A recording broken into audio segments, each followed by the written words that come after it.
Thoreau, A Life of the Mind. Yet Bob was never in the self-help business, not even with 3 Roads Back. I had read his manuscript for instruction, seeking a recipe, and I had missed Bob's point. As much as any of his magisterial biographies, 3 Roads Back is a consideration of how America's foundational thinkers arrived at their ideas. It just happens that death played a role in the process, and in the ideas themselves. Emerson, Thoreau, and James were young men when they lost a wife, a brother, a treasured cousin. They were at the dawn of their careers, scarcely cognizant of what might become their life's work.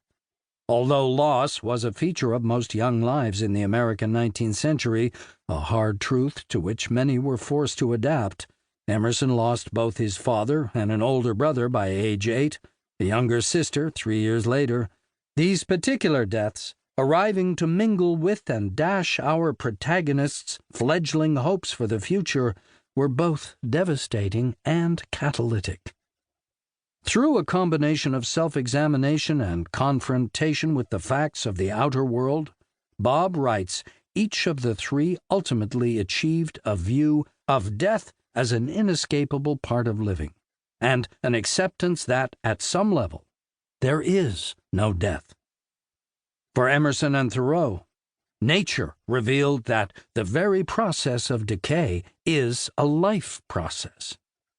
For James, the philosopher of the will, the realization was more profoundly internal.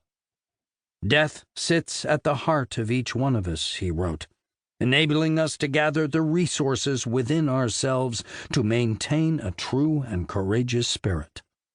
These notions, achieved in bereavement, inspired the mature philosophy each one began to explore and expound in his writing from the moment of recovery. Genius is the activity that repairs the decay of things, Emerson wrote in his essay, The Poet. A drive to repair the rent in the fabric of their lives, through which they had glimpsed the near fact of death, impelled all 3.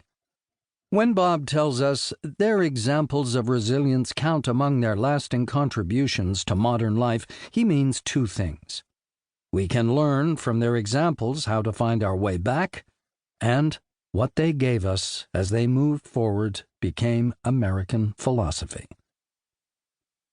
Bob wrote these words, this book, just a year before his own death in June 2020 at age 86.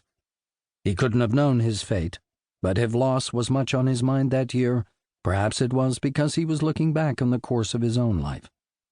Although he never wrote of it, Bob had in common with his subjects an experience of early loss, the death of a younger sibling who happened to share the name of Thoreau's beloved brother, John.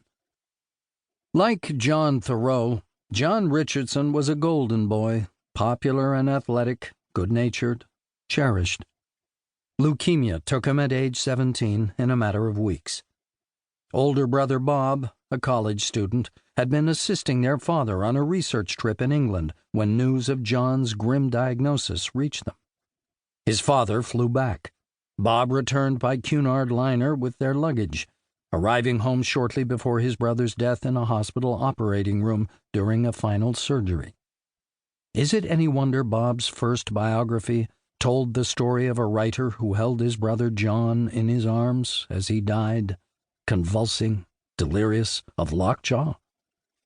We need not ask how and when Bob Richardson learned resilience. And we know what it allowed him to do: write the enduring biographical works that are his legacy. Bob must also have had his family, his many friends, and his devoted readers in mind as he wrote 3 Roads Back and looked ahead to the loss they would one day experience at his death. We may listen to this book now as a documentary biography of Bob's own life of the mind, grateful to be in the presence once again of his fierce intelligence and sympathetic spirit, and to join him in the vigorous embrace of life through the study of fellow human beings. Megan Marshall, May 2022. Preface. In dark times, from the personal to the global,